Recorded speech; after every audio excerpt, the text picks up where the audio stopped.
What's going on, you guys? It's 55 once again with another quick tutorial on Logic Pro X. In this video, I'm going to try to keep it under 5 minutes and show you my two absolute must-have plugins for every recording session. Whew. Okay, it's not going to be what you think it is, so don't brace yourself too much.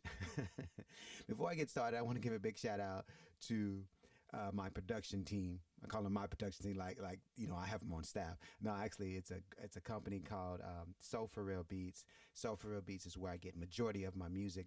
I want to give a big shout out to Slick and his team over there who are doing a phenomenal job making hit records. Hit after hit after hit. I love these guys over there. So keep doing your thing. If you guys want to try some of the beats, go to sfrbeats.com and go ahead and take a listen. And I guarantee you will fall in love with. They have so many different varieties and pretty much a lot of different genres of tracks. I could talk about them all day and take up all the 5 minutes in this video, but I'm not going to do that. I'm going to play one of the tracks to show you the plugins that I have to use, and then I'll explain to you why I use them as we go. All right, let's get started. The first plugin, it's a stock plugin. It's called BPM Counter. The way you find it, you want to go to the track. Again, let me just back up just a little bit, move a little too fast. I created a new track, and I dragged and dropped this beat, this 2-track beat onto the track, onto the recording window. So now this is ready to rock and roll. I did have to turn it down because it's a little loud for this. So what I did from there, you're just going to take, in order to get to the plugin, you go down to your mix window and session here. You're going to drop all the way down to metering, go to BPM Counter, click on it, and there you go. So now what we're going to do, we're going to analyze this and we're going to get the exact beat per minute of this song. The reason why I do this is simply because I need to know the exact tempo. That way, when it's time for me to chop up the song, where I want to put my verse and my background vocals and the bridge and stuff like that, it's a lot more efficient because I'm more on beat. I can do it in pretty much exact timing from where I want it. So let's just go ahead and get the exact timing of this. I know it's not going to be the default 120 beats per minute, so let me just play it here. Now, what I do know is that this section right here that I'm scrolling on, this is just the intro stuff. The track with the drums actually starts in this section right here. So I'm going to start here and count the drums itself. So we'll start there. Here we go. Nice beat here. Let it analyze.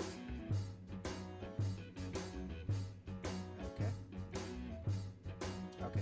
Now, I know it's not 110 beats per minute. That would sound a lot faster to me just normally knowing that. But BPM Counter do have a ratio of 2, which slows it down twice, and then has a ratio, well, not a ratio, but it multiplies it by 2, which it doubles it. So it looks like it's more of a 50. Oh, wow, 55. It's 55 beats per minute. So what I'm going to do here, I'm going to go up to the transport window, and I'm going to set this to 55. Now watch this. It's going to seem like it moved to 50. It moved, shrunk, but maybe the song is going to be faster, but no, everything is still the same. Logic keeps everything the same. It's just showing you the what 55 beats per minute on this track will look like. So everything is still the same. All right. So now we got that, and as you can see, watch this here. Works where my mouse is. Dead on beat. For some reason, which is what I love about Logic, it actually moves it over. Once you set the timing on the transport window, it moves it to exact beat, and it's just right on time. I love that.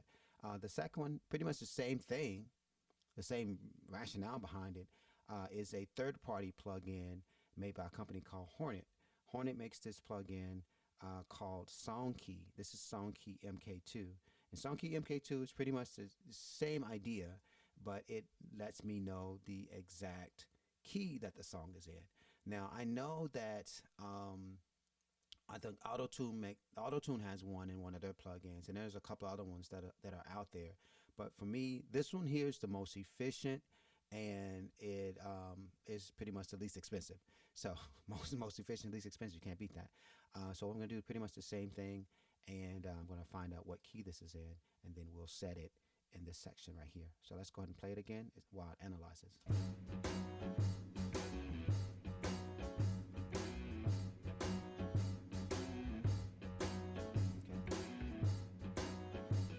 So it's F sharp minor. Even though some of the other keys, if you look in this section right here, it's going to show you the majority of the chorus that's being played, but mainly F sharp minor is the key that it's going to be in.